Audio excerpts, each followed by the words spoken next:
भाग एक। गांव की नन्ही लड़की। बहुत समय पहले की बात है। हरे भरे पहाड़ों के बीच बसा एक छोटा सा गांव था। नाम था सूरजपुर। वहां एक प्यारी सी लड़की रहती थी, मीरा। मीरा बहुत समझदार और साहसी थी। उसे जानवरों से बहुत लगाव था और वह हमेशा पक्षियों की आवाज सुनकर मुस्कुराती थी। मीरा की माँ सिलाई करती थी और पिता खेतों में काम करते थे।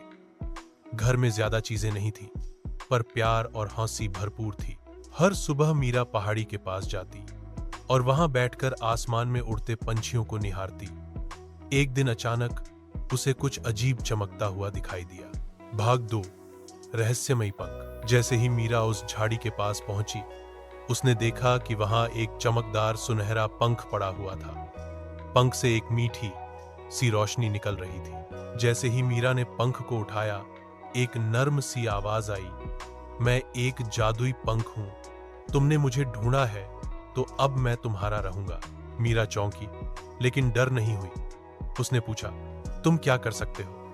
पंख ने कहा, तुम जिस किसी की भलाई के लिए मुझे इस्तेमाल करोगी, मैं उसकी मदद करूंगा। भाग 3। गांव की मुश्किलें। कुछ दिनों बाद गांव में सूखा पड़ गया। बारिश नहीं हो रही थी। खेत सूखने लगे और पानी की किल्लत हो गई। लोग परेशान थे। मीरा को पंख की बात याद आई। वह चुपचाप पहाड़ी पर गई और पंख को निकाला। हे जादुई पंख, कृपया हमारे गांव में बारिश ला दो। हमें पानी चाहिए, हमारे खेत प्यासी हैं। पंख चमका और आकाश में उड़ गया। कुछ ही देर में बादल घिर आए और हल्की बारिश शुरू हो गई। पूरा गांव खुश हो गया। गांव वालों को पता नहीं था कि ये सब मीरा की दयालुता और साहस का जादू था। भाग 4। स्वार्थ और सीख। लेकिन गांव के मुखिया का बेटा रोहित, जो थोड़ा लालची और घमंडी था, मीरा की ताकत का राज जान गया। उसने एक रात मीरा के घर से पंख चुरा लिया। सुबह वह पहाड़ी पर गया और बोला, हे पंख, मुझे बहुत सारा सोना चाहिए। पंख चुप रहा। रोहित ने जोर से कहा, मैं आदेश देता हूं, मुझे सोना दो। तभी पंख से आवाज आई, जो केवल अपने लिए मांगता है, उसे मैं कुछ नहीं देता। और अचानक पंख गायब हो गया। रोहित डर गया और रोने लगा।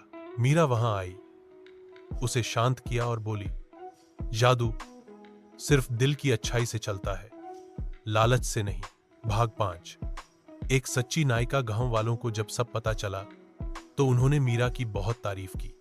गांव की पाठशाला का नाम मीरा विद्या मंदिर रखा गया। मीरा ने पंख को संभाल कर रखा, लेकिन अब वह हर बार केवल दूसरों की मदद के लिए ही उसका उपयोग करती। और उस पंख की एक खास बात थी, जितना ज्यादा किसी की मदद करो, उतना ही वो चमकता है। सीख। सच्चा जादू हमारे अच्छे दिल में होता है। जब हम दूसरों की मदद करते हैं, तभी दुनिया बेहतर बनती है।